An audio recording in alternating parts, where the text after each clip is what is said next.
Hi, my name is Teresa Morse, and here is my classroom observation analysis.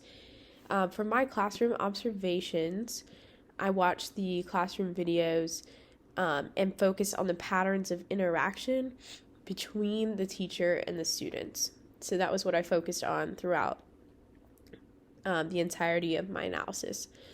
I noticed that each teacher had their own style of interaction with their students, which I think is based on the age group that they taught, their personality, and the cultural context of the classroom that the teacher is in.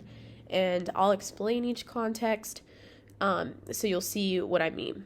Okay. The first classroom context I observed was a P through 2 grade level class in Atlanta. The duration of the video was about 10 minutes. The student desks were set up in groups. The students are learning new vocabulary words, and the teacher is walking around the room asking questions to the whole class to allude to the meaning of the new word they are discussing. The teacher is super animated and celebrates her students often. In that 10 minutes, I noticed many aspects of positive student-teacher interaction. She has students place a finger on the word that they're focusing on learning at the moment, so she knows everyone's on the same page. When students give their responses, the teacher repeats back the answers the students give, so everyone in the class can hear it. If a student is speaking quietly, the teacher tells the student to speak with conviction. These interactions give a sense of value and power to what the students say in her classroom. The teacher also addresses each of her students by name, and if she thinks the student gave a good answer, she says, "Class, I like how she's thinking." And then the class then responds, "We think it's great." So she's creating a sense of community and helping her students encourage other students and creating a positive atmosphere. She builds off of student answers, not completely shutting down the wrong answers. She also refers to her students as scholars, which is a way to build up student confidence.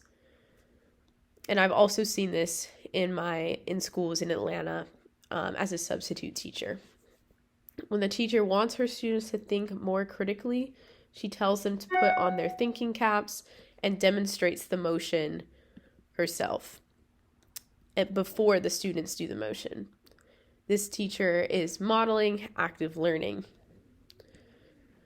This teacher serves as a really good model of student-teacher interaction, in my opinion. Her engagement with and respect for the students elicits a lot of classroom participation.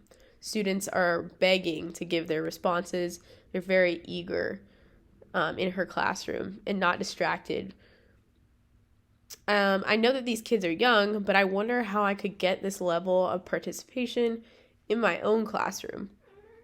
High school students tend to have their phones out more, but I think that this teacher's level of engagement, respect, and passion for learning would prompt even the most indifferent student. I hope to model my own teaching after this teacher, especially her use of calling students by their names, making them feel like they're an important part of the classroom. This seems like a simple step, but calling someone by their name lets them know in a simple way that what they're about to say is important. The second classroom context I observed is a 3rd through 5th grade class. These students are part of Mike's Home ESL course. This video is about 23 minutes long, and there are only 3 students in the video, in contrast with the last observation, classroom full of students. The students were not at desks, which allowed for a lot of movement around the classroom. This teacher also had a very positive teacher-student interaction. But his interactions differed from the last teacher. This is because there were fewer students. And these students also seem to be at a lower level of English language proficiency because English is their second language. This teacher uses a lot of hand motions, movement, and is very expressive, which is important because of his students' level of English proficiency. This teacher includes a lot of games with his instruction, and it seems like the students are really enjoying themselves and smiling a lot. This teacher also mixes in corrective feedback into the games and instruction. And so the students don't seem embarrassed by the feedback because they're just having so much fun, and they're very engaged with the material. At the end of the class, the teacher does a review, and the students eagerly answer the questions and know the answers. A takeaway from this observation is that it is okay and even preferred if there is joy in the classroom. I think that many teachers shy away from playing games in the class because this isn't perceived as real learning. But a lot of the time, these educational active games are what engage the student who have trouble sitting and writing notes at a desk during a class period. The third classroom context I observed is the 6th through 8th grade level class. The duration of this video is 57 minutes. This classroom is an 8th grade class in Cambodia, so very different from the last two contexts. These students were all at a desk, and these desks were in rows. The teacher has the most students to engage with out of the classroom observation because the video portrayed, it showed that a room full of students, which was different from the other context, like I said. This teacher had a kind but stern demeanor, which I think is important in such a big classroom, and you can tell the students respect her. She didn't seem to be trying to impress the kids with how fun the class could be, but she did have a lot of energy and care for her students and passion for the topic that she was teaching.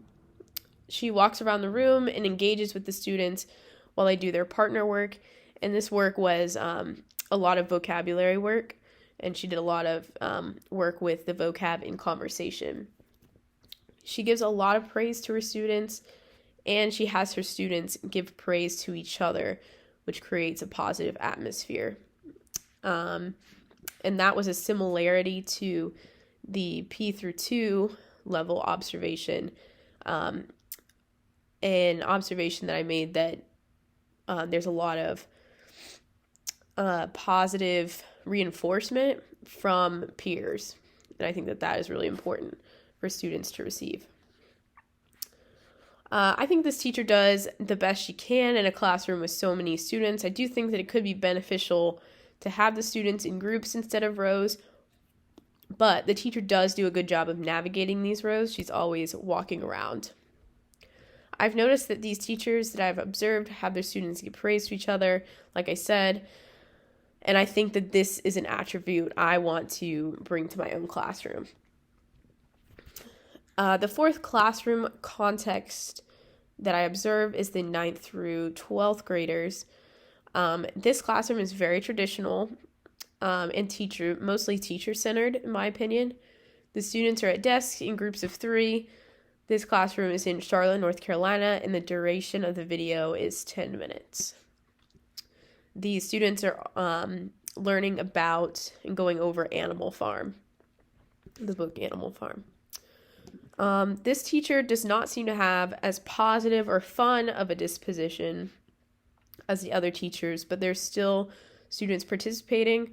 This illustrates that a teacher doesn't always have to come up with the most exciting material or be the most outgoing to get students engaged. The teacher uses some tactics that the other teachers didn't use. He reads aloud from the novel Animal Farm, and I remember appreciating hearing a story in someone else's voice in my classes when I was going through school. The teacher does cold call on students to answer questions, which is a tactic I don't really like, but I understand that sometimes you have to. It does seem effective in this scenario, and students do answer because they have to. But that is cause for reflection of, are students really interested in the material? Are they really engaged? Are they just participating in school because it's what they have to do? The teacher does give students praise after correct answers. During independent work, the teacher plays music, which can create a relaxing environment. Excuse me, for students. At the end of class, the teacher conducts a Socratic seminar, which I do think is a great way for students to interact with the teacher and with each other about a text. The students seem comfortable participating. I only saw 10 minutes of this teacher's style, way of teaching. So I didn't really get to see his relationship with the students, but I think forming a good relationship and giving positive feedback to them and giving positive feedback to each other, the students giving that feedback to each other, is important before you do a Socratic seminar. That's what I'm going to keep in mind for myself. The teacher-student interactions that I observed were each different, but effective in their own way. I think I observed that teaching is really a mixture of the more mundane things and the fun activities. I don't think it's possible to have high energy all the time, and students will appreciate the balance of both. What I notice all the teachers do is encourage and thank the kids, which I think is very positive. A very positive characteristic of student-teacher relationships that I want to carry into my own classroom. Thank you.